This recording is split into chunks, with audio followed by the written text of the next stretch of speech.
The train lurched to a stop at the dusty Columbus, New Mexico station on a scorching August afternoon in 1887, and Felicity Kensington nearly dropped her leather-bound notebook containing 3 years of meticulous meteorological research when she saw the raw emptiness stretching beyond the platform. She had expected wilderness, certainly, but the vastness of this land seemed to swallow civilization whole. The sky stretched wider than anything she had witnessed in Boston, an endless blue dome broken only by the sharp peaks of distant mountains. Heat shimmered off the desert floor in waves that made the horizon dance and blur. Miss Kensington, a weathered man in a dusty suit, approached her, his face creased like old leather. "I'm from the university office. We received your telegram." Felicity smoothed her traveling skirt and adjusted her spectacles, trying to maintain the composure expected of a woman of science. At 23, she was already considered peculiar for pursuing atmospheric studies instead of a suitable husband. Her father, a prominent Boston physician, had finally relented after she had spent 2 years assisting Professor Whitmore with his climate documentation project. "Thank you for meeting me. I trust the accommodations have been arranged as specified in my correspondence." The man's expression shifted uncomfortably. "Well, that's the thing, miss. The boarding house we had lined up caught fire last week. Place burned clean to the foundation. But we found you something else, a room above the general store in town. It's respectable, I assure you." Felicity felt her carefully constructed plans beginning to fray. She had spent months organizing this expedition to study seasonal weather patterns in the Southwest, comparing them to the coastal climate data she had been collecting. This research could establish her credibility in a field that barely acknowledged women existed, let alone had minds capable of scientific thought. "I see.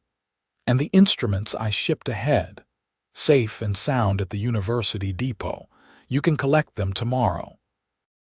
She nodded, watching as he loaded her trunk onto a wagon. The town of Columbus sprawled before her, a collection of adobe buildings and wooden structures that seemed to huddle together against the immensity of the landscape. It was smaller than she had anticipated, barely more than a few streets arranged in a rough grid. But it was positioned perfectly for her purposes, situated where the desert met the foothills, where weather patterns from the Pacific and the Gulf of Mexico collided and created the dramatic seasonal shifts she needed to document. The room above the general store proved adequate, if sparse. A narrow bed, a washstand, a small table that would serve as her desk, and a window that looked out over the main street. Felicity unpacked her essential equipment, arranging her thermometers, barometers, and recording journals with precise care. Tomorrow she would begin her preliminary observations, establishing a baseline before the seasonal changes commenced in earnest. But first, she needed to secure permission to access the surrounding land. Most of it, she had learned from her correspondence with the university, belonged to various ranchers who controlled vast stretches of territory. She would need cooperation from these men, would need to convince them that a woman wandering their property with strange instruments posed no threat. The largest ranch, she discovered from the helpful Mrs. Patterson who ran the general store, belonged to the O'Brien family. Owen O'Brien, Mrs. Patterson explained with a knowing smile, was a widower who ran the operation with his younger brother. Their land stretched for thousands of acres, encompassing the exact geographical diversity Felicity needed to access. "Owen's a good man," Mrs. Patterson said, weighing out flour for another customer. "Keeps to himself mostly since his Sarah passed 3 years back, but he's fair. If you explain yourself proper, he might grant permission." Felicity penned a formal letter that evening, requesting a meeting to discuss temporary access to his land for scientific purposes. She kept her language precise and professional, emphasizing the academic nature of her work. She posted it the following morning and tried not to worry about the response as she collected her instruments and began setting up her primary observation station on the outskirts of town.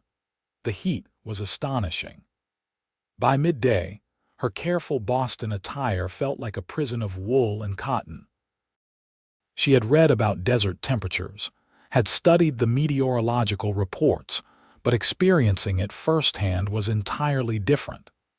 The sun pressed down with physical weight, and the air itself seemed to vibrate with heat. She recorded everything meticulously, noting the wind direction, the temperature fluctuations, the quality of light, the formation of clouds on the horizon. She was taking an afternoon reading 3 days later when she heard the approach of horses. 2 riders emerged from the shimmering heat, both men sitting their saddles with the easy confidence of those who spent their lives on horseback. Felicity straightened, suddenly aware of how she must appear, alone in the desert with her peculiar equipment. The older of the 2 men dismounted and approached, removing his hat. He was tall, she noticed, with sun-darkened skin and eyes the color of the sky before a storm. Somewhere in his early 30s, she estimated, with strong features and calloused hands that spoke of hard labor. Despite the dust and work-worn clothing, he carried himself with quiet dignity.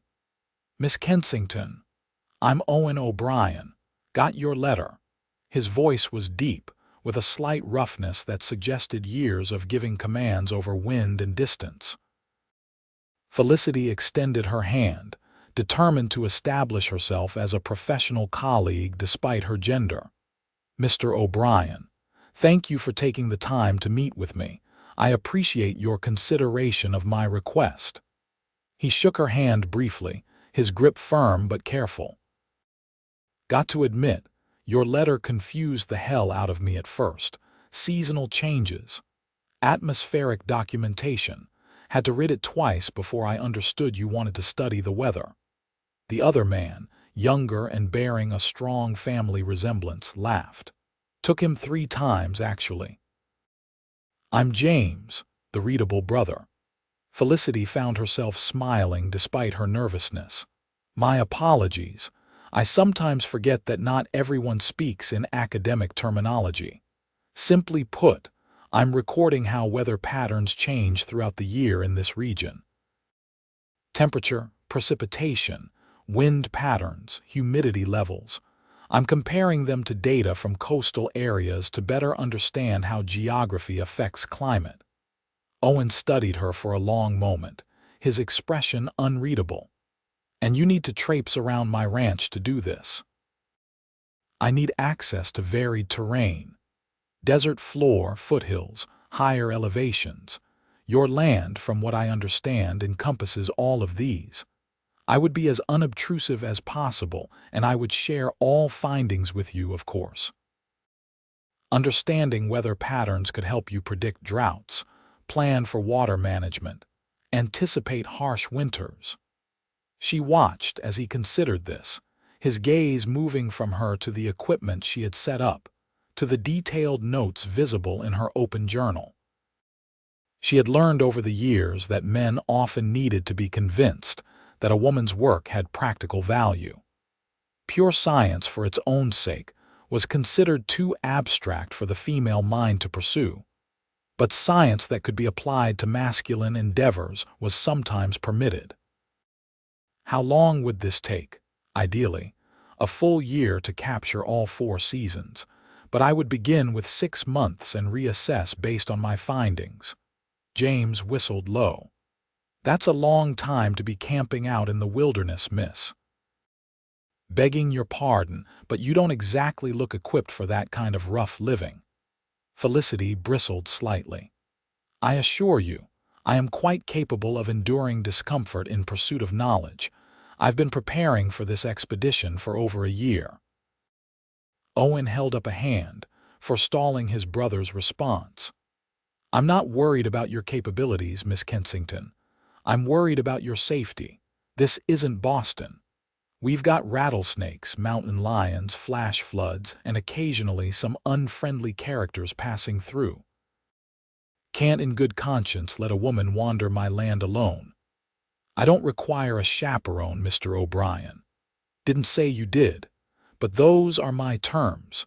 You want access to my land, you coordinate with me or one of my hands. We've got lined shacks scattered throughout the property. You can use those as base camps, and someone checks on you regular. That's the deal. Felicity wanted to argue, wanted to insist on her independence, but she recognized practicality when it confronted her. She needed this access, and his terms, while restrictive, were not unreasonable given the circumstances. Very well. I accept your conditions. When might I begin? Tomorrow, if you like. I'll ride out with you myself, show you the lay of the land, help you decide where to set up your next stations. They agreed to meet at dawn, and Felicity spent the evening preparing her equipment and trying to ignore the flutter of something in her chest that had nothing to do with scientific excitement, and everything to do with the way Owen O'Brien's eyes had lingered on her face when he thought she was not looking. The sunrise was spectacular, painting the desert in shades of gold and crimson that no painter could capture. Owen arrived precisely on time, leading a gentle mare for Felicity to ride. She's steady, he explained as he helped Felicity mount. Won't spook at your equipment. They rode east, into the rising sun, and Owen pointed out landmarks as they went. He spoke about the land with intimate knowledge, noting where water could be found, where the grazing was best in different seasons, where dangerous terrain lurked beneath deceptive surfaces. You really love this place, Felicity observed after he had finished explaining how the summer monsoons transformed the arroyos into raging torrents. Owen glanced at her, surprised. I do. Been on this land since I was 8 years old. My father won it in a card game, if you can believe that.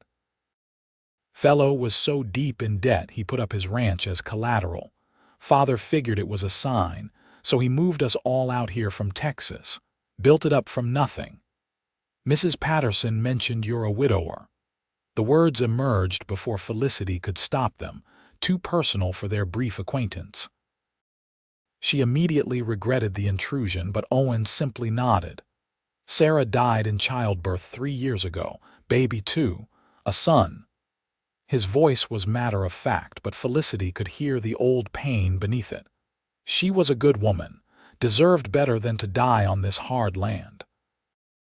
I'm very sorry for your loss. Appreciate that. He was quiet for a moment. What about you?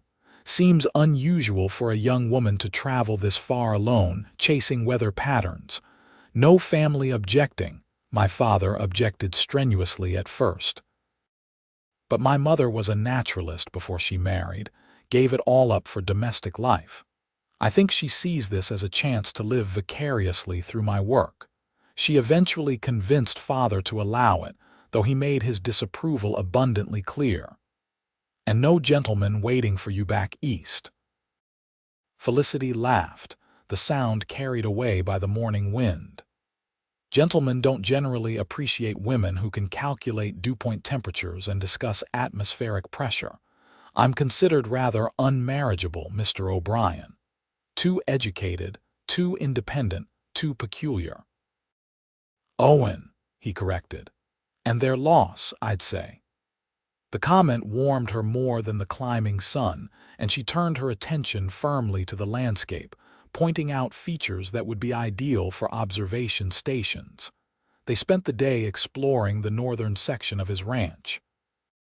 Owen proved to be an excellent guide, patient with her requests to stop and take readings, genuinely interested when she explained what she was measuring and why.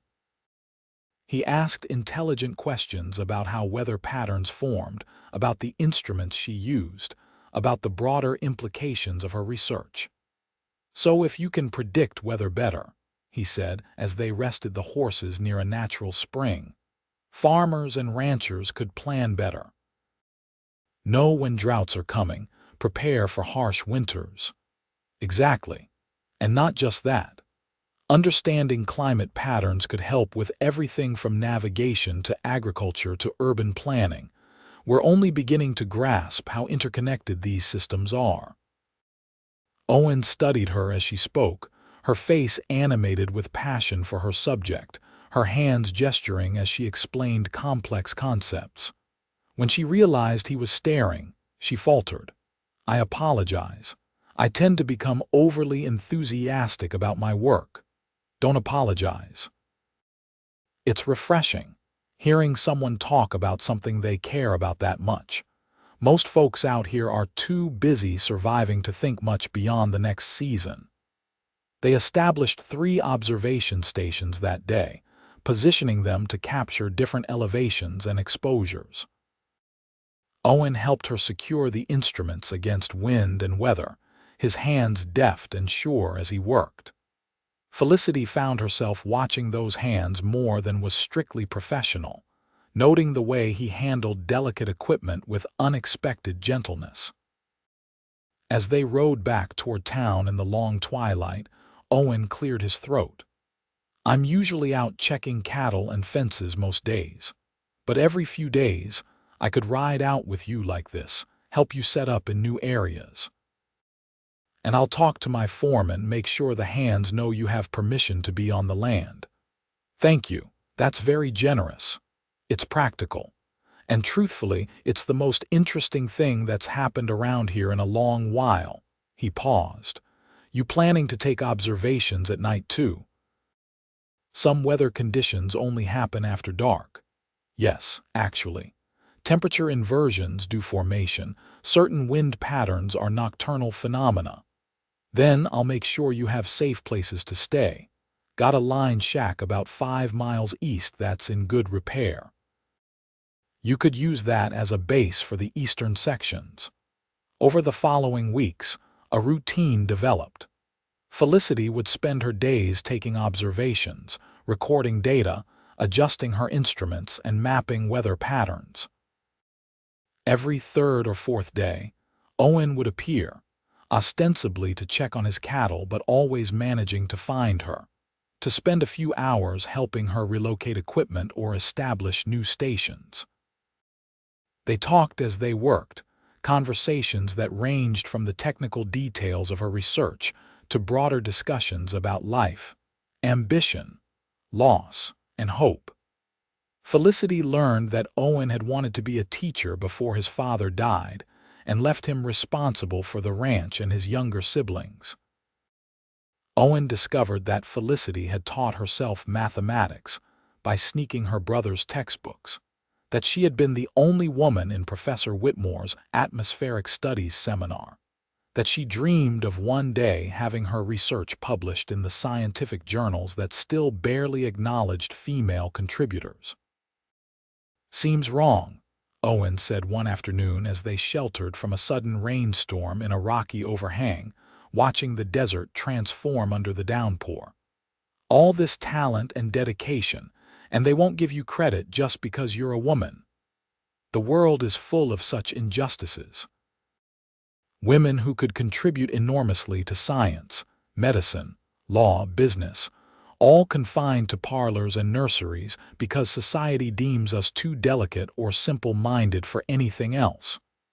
You're about as delicate as a cactus flower and twice as sharp." Felicity laughed.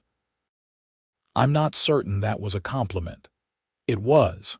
Cactus flowers are beautiful, but they've got strength underneath. They survive in a place that kills softer things." Their eyes met, and something passed between them, some recognition that went deeper than words. Felicity looked away first, her heart hammering in a way that had nothing to do with the storm's intensity. September arrived with cooler nights, and the beginning of the monsoon season she had been anticipating. The weather patterns became more dramatic, and Felicity found herself working longer hours to capture the rapid changes. She moved into the line shack Owen had mentioned, finding it surprisingly comfortable, with a good stove, a solid roof, and windows that allowed her to monitor conditions without venturing into dangerous weather. Owen visited more frequently during this period, ostensibly concerned about her safety during the violent storms that rolled through. Felicity told herself she did not watch for his approach each afternoon, did not feel disappointed on the days he failed to appear. She was here for science, she reminded herself sternly. Romance was not part of the research plan, but her heart seemed to have abandoned the rigid structure of her carefully organized life. One evening, as they sat on the small porch of the line shack watching storm clouds build on the horizon, Owen asked about her future plans. "After this research concludes, where will you go?" The question sent a pang through Felicity's chest. "Back to Boston, I suppose. Present my findings to Professor Whitmore, write up my conclusions, try to get them published. And then, I don't know, find another research project perhaps. There's so much we don't understand about weather and climate. Would you ever consider staying, out here, I mean?" Felicity turned to look at him, her pulse quickening. "Why would I do that?" Owen met her gaze steadily. "Because over the past 2 months I've come to realize that watching you work, talking with you, learning from you, it's woken something up in me that I thought died with Sarah. I look forward to the days I see you. I think about you when I'm supposed to be thinking about cattle prices and water rights. And I'm pretty sure you feel something too, even if you're too scientific to admit it." The directness of his words left Felicity momentarily speechless. She had grown accustomed to the elaborate verbal dances of Boston society, where feelings were hinted at through layers of propriety. Owen's straightforward declaration was both terrifying and exhilarating. "I do," she said finally, her voice barely above a whisper. "Feel something, I mean. But Owen, my work, my research, it's not a hobby or a passing interest, it's who I am. I know that. I'm not asking you to give it up. I'm asking if there's a way you could keep being who you are while also being here with me. I don't know if that's possible, maybe not, but maybe it is. Seems to me you're real good at solving complex problems. This is just another one to work through." Before she could respond, the storm broke, sending them scrambling inside as rain hammered the roof and lightning split the sky. They stood close in the small cabin, water dripping from their clothes, the air electric with more than just the storm's energy. Owen reached out slowly, giving her time to step away, and tucked a strand of wet hair behind her ear. "I'm not very good with words, Felicity. But I know what I feel, and I know that I haven't felt this alive in 3 years. Tell me I'm not alone in this." "You're not alone," she breathed. And then his lips were on hers, gentle at first, then deeper as she responded, her hands finding their way to his shoulders, his arms wrapping around her waist. The kiss was everything her scientific training had never prepared her for. Illogical, overwhelming, absolutely right. When they finally pulled apart, both breathing hard, Felicity felt as though the ground beneath her feet had shifted fundamentally. "I should not have done that," Owen said, though he made no move to release her. "You're here for your work, and I've complicated things." "Everything was already complicated," Felicity replied, "but I cannot regret it." They spent the evening talking, really talking, about the impossibilities and possibilities that lay before them. Owen spoke of his responsibilities to the ranch, his duty to his family and his workers. Felicity explained the years of work she had invested in establishing her credibility, the opportunities that might finally be opening for women in science. "I cannot simply abandon my research," she said, "even for this, for you. I wouldn't want you to, but maybe there's a middle path. You finish your year of observation here. You write your findings, and then we figure out what comes next, together." It was not a perfect solution, but it was a beginning. Over the following months, as autumn transformed into winter, their relationship deepened alongside Felicity's research. Owen learned to read her instruments, to help with her calculations, to understand the patterns she was documenting. Felicity learned the rhythms of ranch life, the endless cycle of work that kept the operation running. James, Owen's brother, was delighted by the development. "About time you found someone," he told Owen one afternoon when Felicity was collecting ice samples from a rare snowfall. "And she's good for you. Makes you smile again." Mrs. Patterson and the other townspeople watched the courtship with varying degrees of approval and scandal. An educated woman from Boston and a rancher seemed an unlikely pairing, but even the skeptics had to admit they looked right together. Their conversations animated and their silences comfortable. Winter brought its own challenges.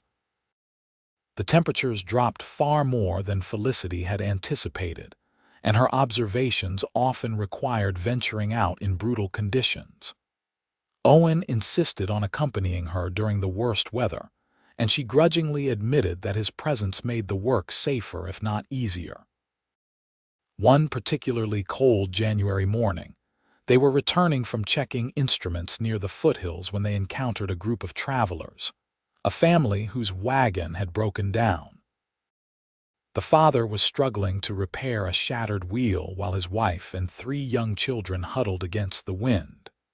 Owen immediately offered assistance, and Felicity found herself helping the woman warm the children while the men worked on the wagon. The woman, Martha, was grateful but exhausted, explaining they were heading to California to join her brother's farm. "We left Kansas after the drought destroyed everything," she said quietly, watching her children with worried eyes. "Heard California has water and opportunities. But I'm starting to wonder if we'll make it." Felicity thought about what Owen had told her, about how understanding weather patterns could help people plan and prepare. This family, and thousands like them, were at the mercy of climate conditions they could not predict or understand. Her research suddenly felt more urgent, more important than just academic achievement.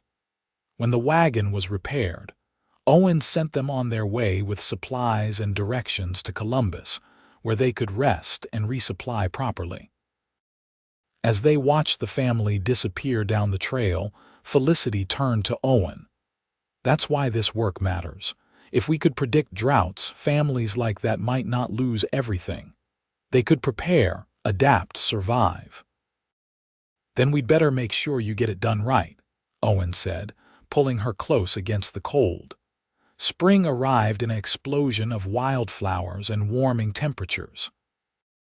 Felicity's data collection was proceeding beautifully, her journals filled with detailed observations that would support months of analysis. But she was also acutely aware that her planned departure date was approaching. 6 months had stretched into 8, and she had already written to Professor Whitmore requesting an extension to complete the full year cycle. His response, when it came, was discouraging. The university was cutting funding for atmospheric research, focusing instead on more practical engineering projects. Without institutional support, she would need to find independent funding or abandon the extended timeline. Felicity sat on the porch of the Line Shack, Professor Whitmore's letter in her lap, watching the sunset paint the desert in impossible colors. She had worked so hard, sacrificed so much, to reach this point in her career. But the thought of leaving now, of leaving Owen, felt like tearing herself in half. Owen found her there an hour later, tears tracking silently down her face. "What happened?" He knelt beside her, concern etched in his features. She handed him the letter, watching as he read it.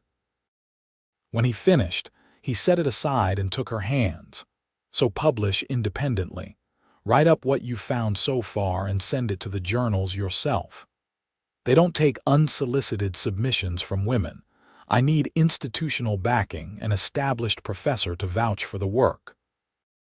Then we find another way." Felicity, you've spent 8 months collecting data that no one else has bothered to gather.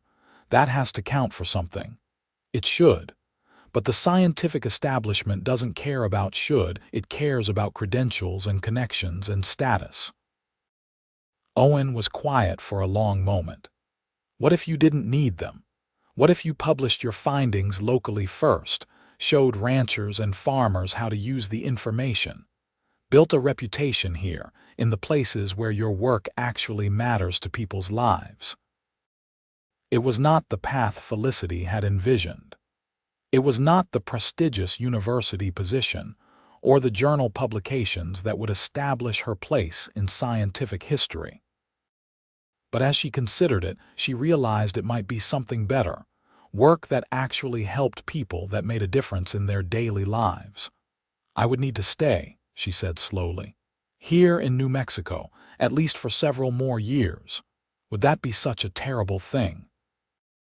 No, she whispered. It wouldn't be terrible at all. Owen pulled her to her feet, his hands framing her face. Then stay. Marry me. Keep doing your research and I'll support you however I can. We'll figure it out together. You're asking me to marry you.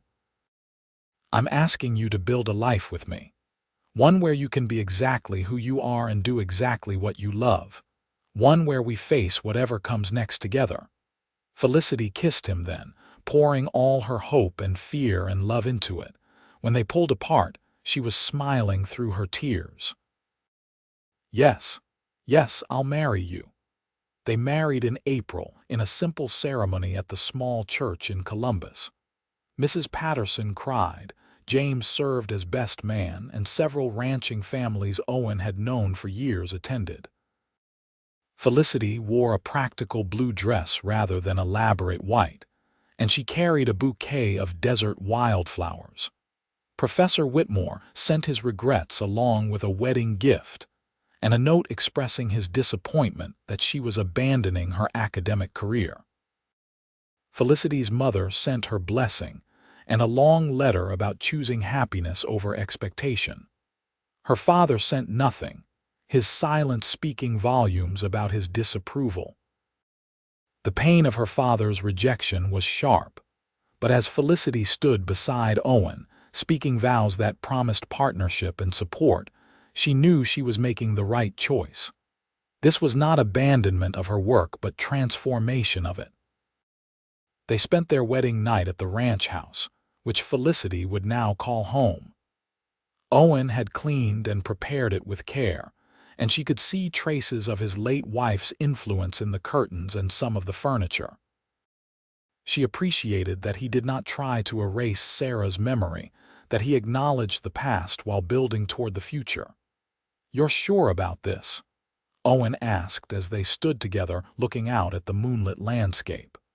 "About giving up Boston and the university and everything you planned?" "I'm not giving it up. I'm changing direction. There's a difference." Felicity leaned into his embrace. "Besides, love is the only constant I need." Over the next year, Felicity completed her seasonal observation cycle while learning to manage a ranch household. It was a strange balancing act, spending mornings checking instruments and recording data, afternoons helping with accounts and corresponding with weather services, evenings learning to cook meals that would sustain hard-working ranch hands. She was not naturally domestic, and her early attempts at the expected wifely duties were often disasters. But Owen never criticized, and gradually they worked out a system where she focused on what she did best while hiring help for the tasks that frustrated her. She also began writing up her research findings, not in dry academic language, but in practical terms that ranchers and farmers could understand. She created weather prediction guides based on observable phenomena, taught locals how to read cloud formations and wind patterns, established a network of amateur observers throughout the region. The local newspaper began publishing her weather forecasts and agricultural advice. Neighboring ranchers started consulting her before making decisions about planting or moving cattle. She was not achieving the traditional markers of scientific success, but she was making a genuine impact on people's lives.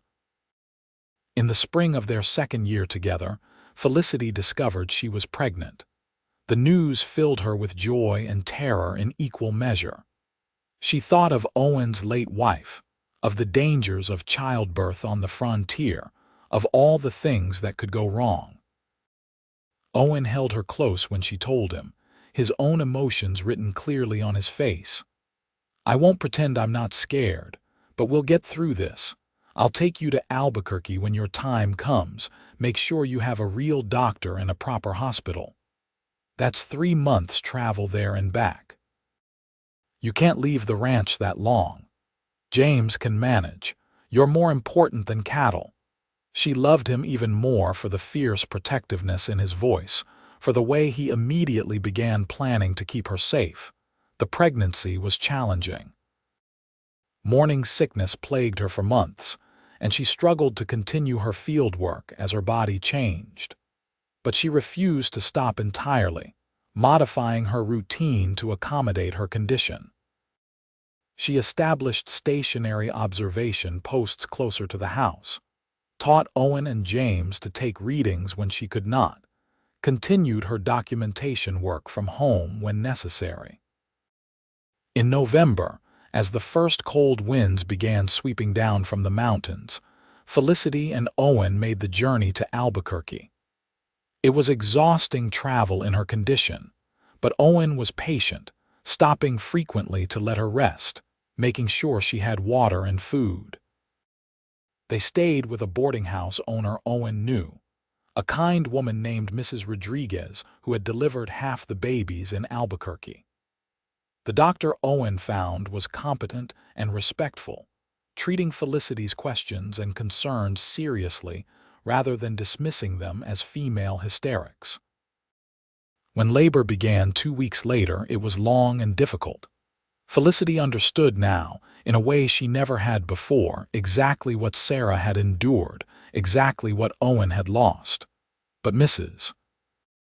Rodriguez was experienced and calm, the doctor was skilled, and after 16 hours of struggle, Felicity delivered a healthy baby boy. They named him Samuel Owen O'Brien, and as Felicity held him for the first time, she felt overwhelmed by love and relief and gratitude. Owen cried when he held his son, tears streaming unashamedly down his face. "Thank you," he whispered to Felicity. "Thank you for this gift, for being strong enough to come through it." They returned to the ranch in December, and Felicity slowly resumed her work as she adjusted to motherhood. It was harder than she had anticipated, balancing research with an infant's demands. But Owen was a devoted father, taking Samuel for hours at a time so Felicity could work, never suggesting that she should abandon her studies to focus solely on domestic duties. James proved to be a doting uncle, spoiling the baby shamelessly. Mrs. Patterson visited regularly with advice and hand-knitted baby clothes. The community that had once viewed Felicity with suspicion had embraced her as one of their own. 2 years later, their daughter arrived, a fierce little thing they named Clara Felicity O'Brien. This birth was easier, faster, and afterward Felicity recovered quickly. She returned to her weather observations within weeks, strapping Clara to her back as she checked instruments, teaching Samuel to read thermometers while his sister napped. Her work continued to evolve. She began corresponding with meteorologists in other regions, sharing data and insights. A Denver newspaper published a series of articles she wrote about weather prediction. The territorial government consulted her when planning water management projects. She was not Dr. Felicity Kensington, esteemed university professor, but she was Felicity O'Brien, respected weather expert and amateur climatologist, and her work was making a real difference in how people in the Southwest understood and prepared for seasonal changes. On their 5th anniversary, Owen presented her with a leather-bound book. Inside was her compiled research from the past 5 years, professionally typeset and printed, complete with charts and illustrations. "I had it done in Santa Fe," he explained as she paged through it, tears gathering in her eyes. "Figured your findings deserved to be documented properly. And I wrote to some scientific journals back east, sent them copies. Couple of them wrote back interested in publishing excerpts. Owen, this must have cost a fortune. Worth every penny. Your work matters, Felicity. It should be recognized." She kissed him, careful not to crush the precious book between them. "I love you. Have I mentioned that recently?" "Not in the past hour. I was starting to worry." They laughed together, and Felicity marveled at how much her life had changed since that first scorching day when she had stepped off the train in Columbus. She had come to study seasonal changes, to document the patterns of weather and climate. She had found something far more valuable, a love that supported her ambitions, a place where she could be both scientist and wife and mother, a community that valued her contributions. As the years progressed, Felicity's reputation grew. Universities began citing her work. Farmers across the territory used her prediction methods. The railroad consulted her about weather-related delays and hazards. She trained a network of observers who continued her data collection across the region. Samuel grew into a curious boy who loved numbers and patterns, who helped his mother with calculations and asked endless questions about clouds and wind. Clara was more interested in the ranch itself, following her father and uncle around, learning to ride and rope before she could read. When Samuel was 12 and Clara 10, Felicity received a letter from the Smithsonian Institution in Washington. They were establishing a new weather bureau and wanted to include her research in their founding documentation. They invited her to present her findings at an inaugural conference. "You should go," Owen said when she showed him the letter. "This is what you've been working toward." "I haven't been working toward anything except understanding the weather and helping our community. And you've succeeded at that. But this is recognition, Felicity. The scientific establishment finally acknowledging what you've accomplished. Don't you want that?" She considered it honestly. Did she want the validation? The vindication after years of being dismissed and overlooked? Of course she did. But the thought of leaving Owen and the children for the month such a trip would require felt impossible. "Come with me," she said suddenly. "All of you. Make it a family trip. Samuel's old enough to appreciate Washington, and Clara would be fascinated by the train journey." Owen smiled. "James has been complaining I never take time off. I suppose he could handle the ranch for a few months." They made the journey the following spring, traveling by train across the country. Samuel pressed his nose to the windows, cataloging every change in landscape and weather. Clara charmed the other passengers with her fearless energy. Owen held Felicity's hand as they crossed the plains and mountains, supporting her as she prepared for her presentation. Washington was overwhelming after years in the open spaces of New Mexico. The crowds, the noise, the humid heat all pressed in on Felicity.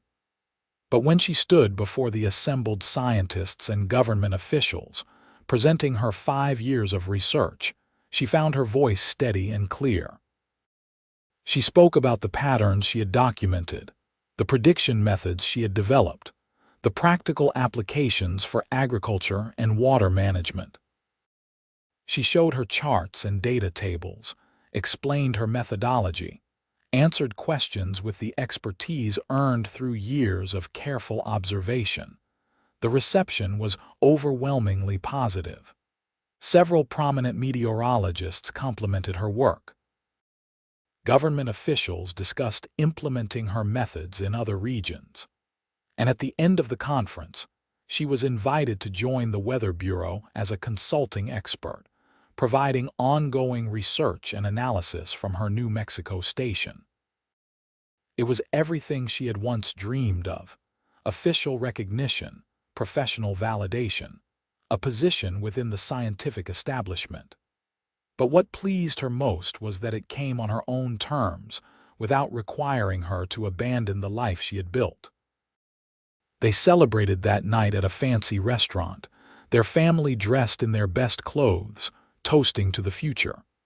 Samuel asked 1,000 questions about the other scientists she had met.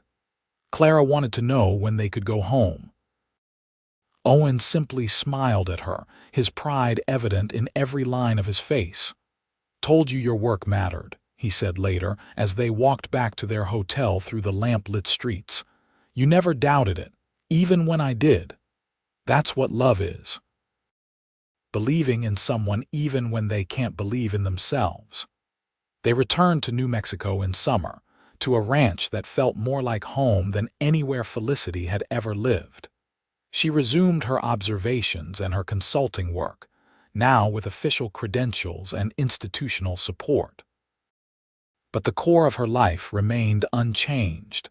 The daily rhythms of ranch life, the joy of watching her children grow, the deep partnership with Owen that had only strengthened over the years.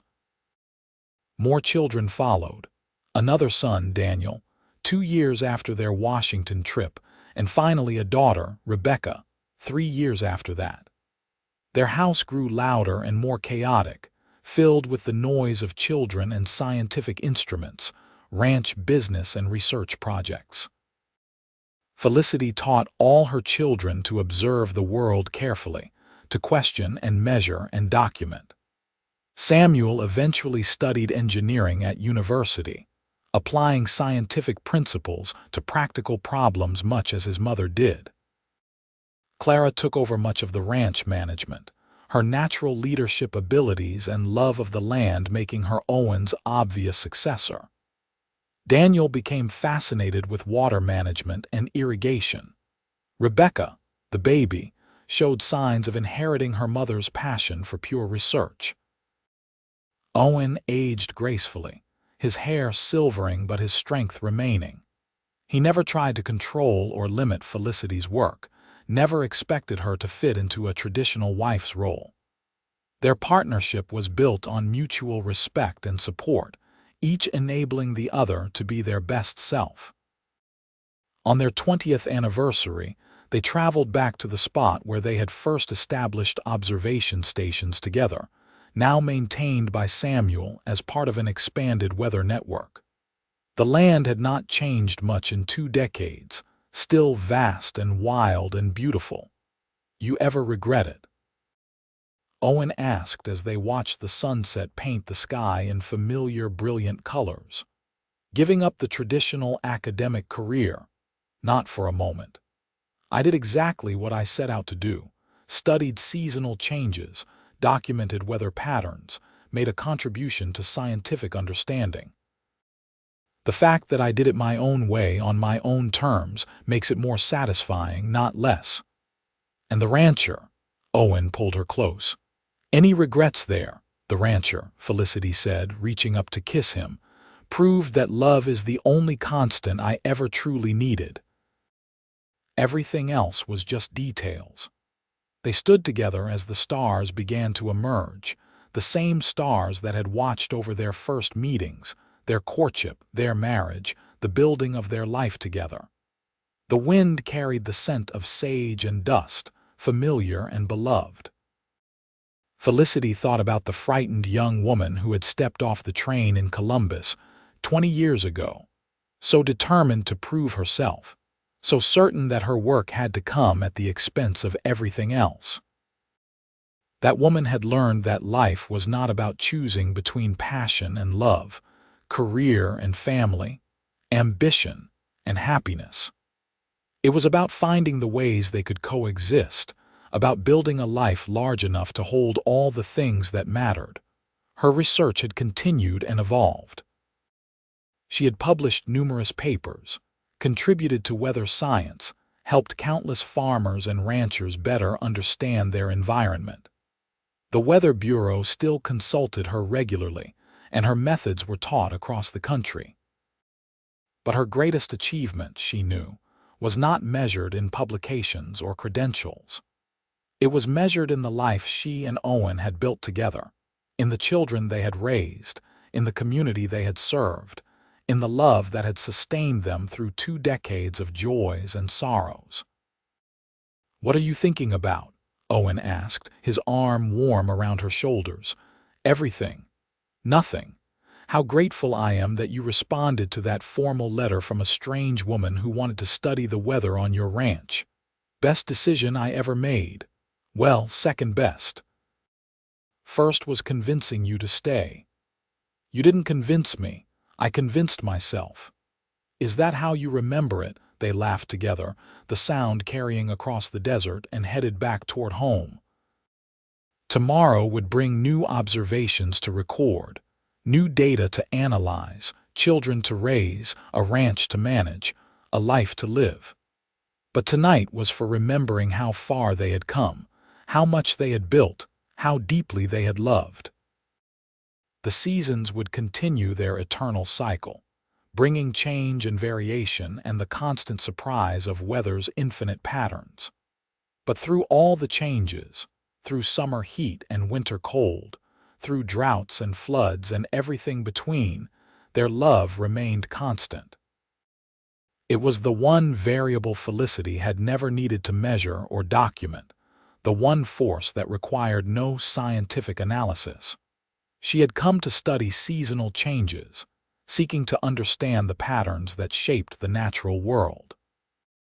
She had found those patterns, had documented them meticulously, had contributed to human understanding of climate and weather. But more importantly, she had discovered that the human heart had its own weather, its own seasons and patterns.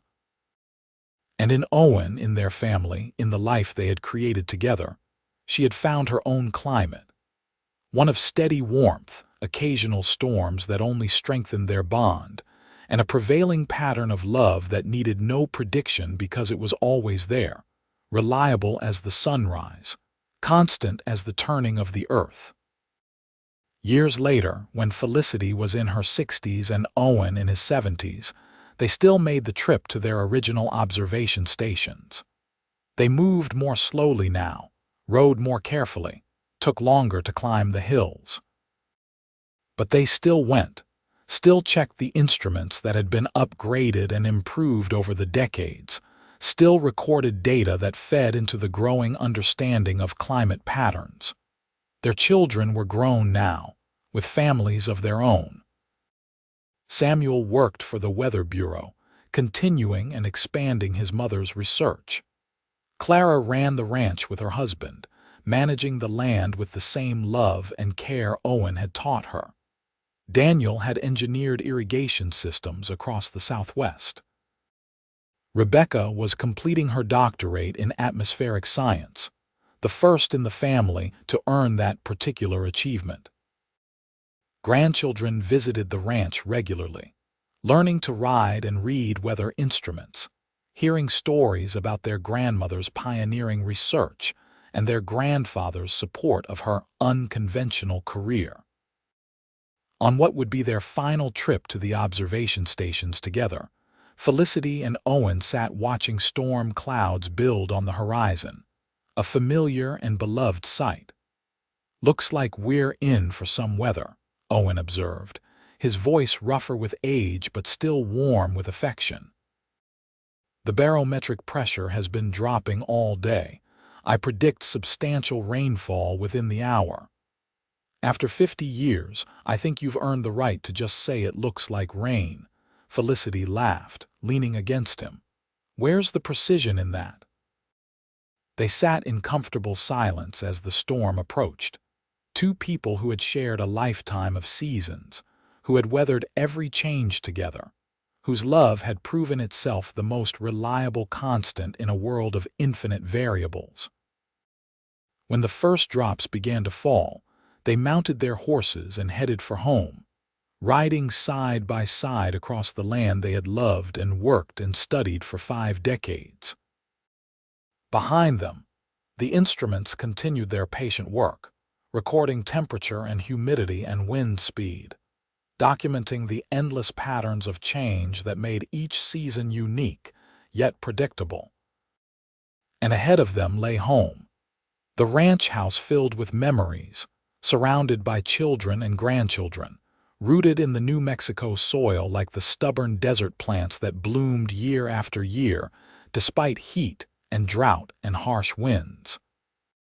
Felicity had come to study seasonal changes and had found something far more profound. A love that transcended seasons, a partnership that enabled both of them to become more than they could have been alone, a life rich with purpose and passion and deep contentment. The rancher had indeed proved that love was the only constant she needed. Everything else, all her research and achievements and contributions to science, had grown from that foundation. And as they rode home through the rain, Felicity knew that her greatest discovery had nothing to do with weather patterns or climate data. It was simply this: that a life well lived was one where work and love, passion and partnership, ambition and contentment could all coexist. That happiness was not found by choosing between the things that mattered, but by finding ways to embrace them all. The storm washed the desert clean as they reached the ranch, and Felicity looked out at the land she had studied for so many years, the land that had become her home, the land where she had built a life beyond anything she had imagined on that hot August day when she first arrived. She had set out to document how seasons changed the landscape. Instead, she had discovered how love changed everything, how it made the impossible possible, how it provided the constant center around which everything else could safely revolve. And that, she thought as Owen helped her down from her horse and they walked together into the warm light of home, was the most important finding of all, the one truth that needed no data to prove, no instruments to measure, no journals to document. Love was indeed the only constant. And it was more than enough.